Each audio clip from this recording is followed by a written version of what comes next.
حضرت عمر بن خطاب رضی اللہ تعالیٰ عنہ حضرت ابو بکر صدیق رضی اللہ تعالیٰ عنہ کے بعد مسلمانوں کے دوسرے خلیفہ مقرر کیے گئے۔ حضرت عمر تاریخ اسلام کی اہم ترین شخصیات میں سے ایک ہیں۔ آپ فزیکلی بہت ہی طاقتور انسان تھے۔ ان کی ہائٹ کافی بلند تھی۔ ایک روایت کے مطابق پتہ چلا ہے کہ ان کا قد اتنا لمبا تھا کہ جب وہ گھوڑے پر سوار ہوتے تو ان کے پیر زمین سے لگتے ہوئے نظر آتے تھے۔ یہ مثال ان کے قد اور ان کی عظیم شخصیت کی نمایاں تفصیل پیش کرتی ہے۔ کہا جاتا ہے کہ آپ اتنی بہادری سے جنگ لڑتے تھے کہ آپ کے اپوزیشنز یعنی آپ کے مخالف ہمیشہ خوف زدہ رہتے تھے۔ آپ نے اپنے دور میں انصاف کو عملی طور پر نافذ کیا۔ ان کی عدالت میں مسلم اور غیر مسلم دونوں کو یکساں انصاف ملا کرتا تھا۔ حضرت عمر رضی اللہ تعالیٰ عنہ کے دور خلافت میں عراق، مصر، لیبیا، شام، ایران، خراسان، مشرقی اناطولیہ، جنوبی ارمینیا اور تاجکستان فتح ہو کر اسلامی مملکت میں شامل ہوئے۔ ان کا رقبہ 22,51,030 مربع میل پر پھیل گیا۔ عمر بن خطاب رضی اللہ تعالیٰ عنہ کے دور خلافت میں ہی یروشلم پہلی مرتبہ فتح ہوا تھا۔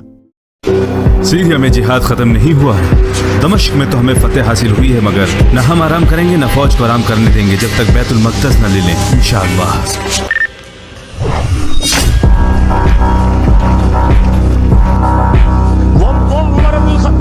جن کے بارے میں حضور نے فرمایا کہ لو کان بعدی نبی لکان عمر، میرے بعد کوئی نبی ہوتا تو عمر ہوتے۔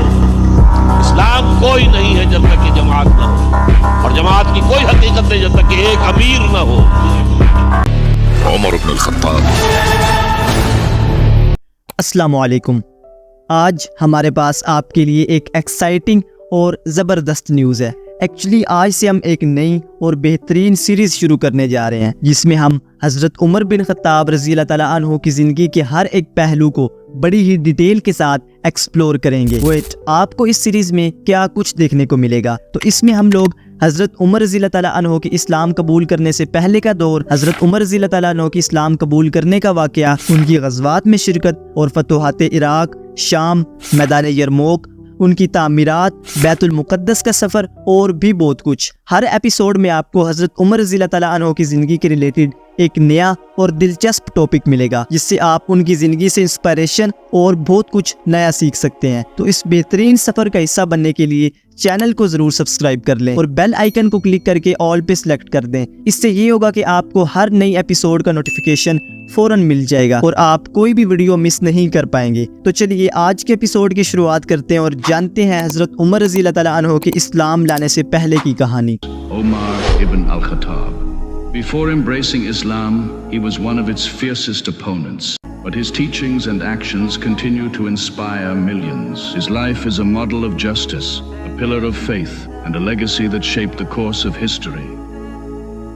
حضرت عمر رضی اللہ تعالیٰ عنہ کی پیدائش 586 AD میں مکہ میں ہوئی تھی۔ آپ کے والد کا نام خطاب بن نفیل تھا اور آپ کی والدہ کا نام حنتمہ بنت ہشام تھا۔ عمر بن خطاب ہجرت نبوی سے 40 برس پہلے پیدا ہوئے تھے۔ حضرت عمر رضی اللہ تعالیٰ عنہ اس زمانے میں لکھنا پڑھنا بھی جان چکے تھے۔ چنانچہ زمانہ جاہلیت میں جو لوگ لکھنا پڑھنا جانتے تھے ان میں سے ایک حضرت عمر بھی تھے۔ تعلیم سے فارغ ہونے کے بعد آپ فکر معاش کی طرف متوجہ ہوئے۔ عرب میں لوگوں کا ذریعہ معاش موسٹلی تجارت ہی تھا، اس لیے انہوں نے بھی یہی شغل اختیار کیا اور اسی سلسلے میں دور دور ممالک کا سفر کرنے لگے۔ حضرت عمر رضی اللہ تعالیٰ عنہ بنو عدی کے قبیلے سے تعلق رکھتے تھے جو قریش کے چھوٹے مگر عزت دار قبیلوں میں سے ایک تھا۔ آپ کے والد بھی ایک بہت بڑے تاجر تھے اور آپ اپنے کاروبار میں کسی کے ساتھ بھی خیانت نہیں کرتے تھے۔ حضرت عمر رضی اللہ تعالیٰ عنہ نے اپنے کاروبار کے ساتھ ساتھ نسب دانی، سپاہ گیری، پہلوانی اور خطابت میں بھی مہارت حاصل کی۔ آپ اس قدر سٹرونگ تھے کہ آپ عکاظ کے دنگل میں کشتی بھی لڑا کرتے تھے۔ عکاظ بیسیکلی اس زمانے میں منعقد ہونے والا عربوں کا ایک مشہور قومی، ملی اور عملی میلہ تھا جس میں شرکت کے لیے دور دور سے عرب قبائل آتے تھے۔ حضرت عمر اسلام سے پہلے قریش کی ٹریڈیشنل ویلیوز اور نارمز کو فالو کرتے تھے۔ اس زمانے میں ان کا رویہ بھی کافی اسٹرکٹ تھا۔ حضرت عمر اپنی کمیونٹی کو ڈسپیوٹ کرنے اور کنفلکٹس یعنی لڑائیوں کو ہینڈل کرنے میں بھی شامل تھے۔ ان کی اسٹرانگ پرسنالٹی اور ڈیسیژن میکنگ سکل اس رول کو پرفارم کرنے میں کافی مددگار ثابت ہوئی۔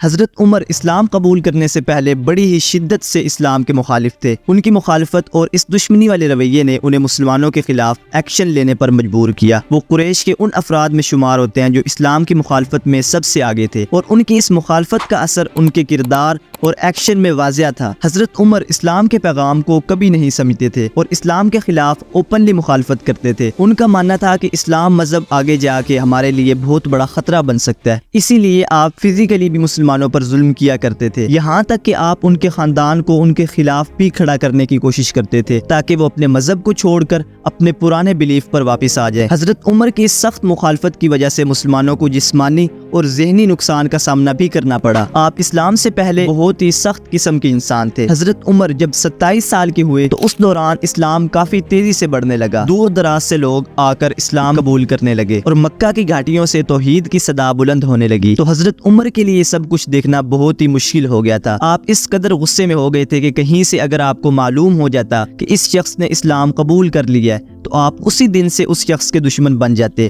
ان کے خاندان کی ایک کنیز بھی مسلمان ہو گئی تھی۔ آپ نے اس پر اتنا ظلم کیا تھا کہ باقی لوگوں کے لیے دیکھنا بہت ہی مشکل ہو گیا تھا، لیکن اسلام عام چیز تو نہیں تھی نا۔ ان تمام سختیوں پر ایک شخص کو بھی آپ اسلام سے بدل نہ کر سکے۔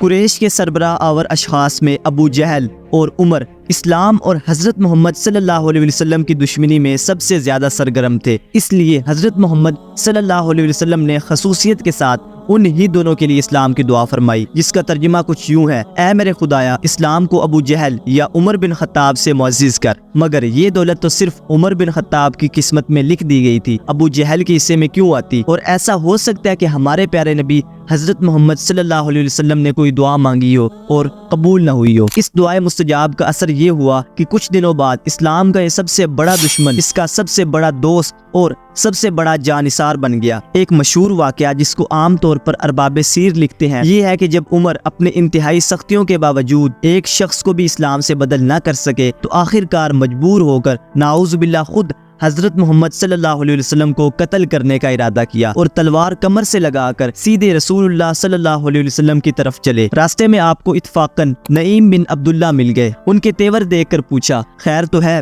کہاں جا رہے ہو؟ تو بولے، میں محمد صلی اللہ علیہ وسلم کا فیصلہ کرنے جا رہا ہوں۔ انہوں نے کہا کہ پہلے اپنے گھر کی تو خبر لو، خود تمہاری بہن اور بہنوئی اسلام قبول کر چکے ہیں۔ آپ نے جب یہ بات سنی تو نہایت غصے کی حالت میں واپس پلٹے اور بہن کے ہاں جب پہنچے تو وہ قرآن کی تلاوت کر رہی تھی۔ حضرت عمر کی آہٹ پا کر چپ ہو گئیں اور قرآن کے اجزاء چھپا لیے، لیکن قرآن کی آواز ان کے کان میں پڑ چکی تھی اور کہنے لگے کہ میں یہ آواز سن چکا ہوں۔ یہ کہہ کر آپ نے اپنے بہنوئی کو بڑے شدید غصے کے ساتھ گربان سے پکڑ لیا۔ آپ کی بہن جب بچانے کے لیے آئیں تو آپ نے ان کو اتنی شدید غصے کے ساتھ دھکا دیا جس سے وہ دور جا کر گر پڑی۔ آپ نے ان دونوں پر اتنا ظلم کیا کہ وہ جسم سے لہو لہان ہو گئے، لیکن اسلام کی محبت پر ان کا کچھ اثر نہ ہوا۔ بولی، عمر جو دل چاہے کر لو مگر اسلام اب دل سے نہیں نکل سکتا۔ ان الفاظ نے عمر بن خطاب کے دل میں خاص اثر کیا۔ بہن کی طرف محبت کی نگاہ سے دیکھا، فرمایا، تم لوگ جو پڑھ رہے تھے وہ مجھے بھی سناؤ۔ حضرت فاطمہ یعنی آپ کی بہن نے قرآن کے اجزاء سامنے لا کر رکھ دیے۔ آپ نے اٹھا کر دیکھا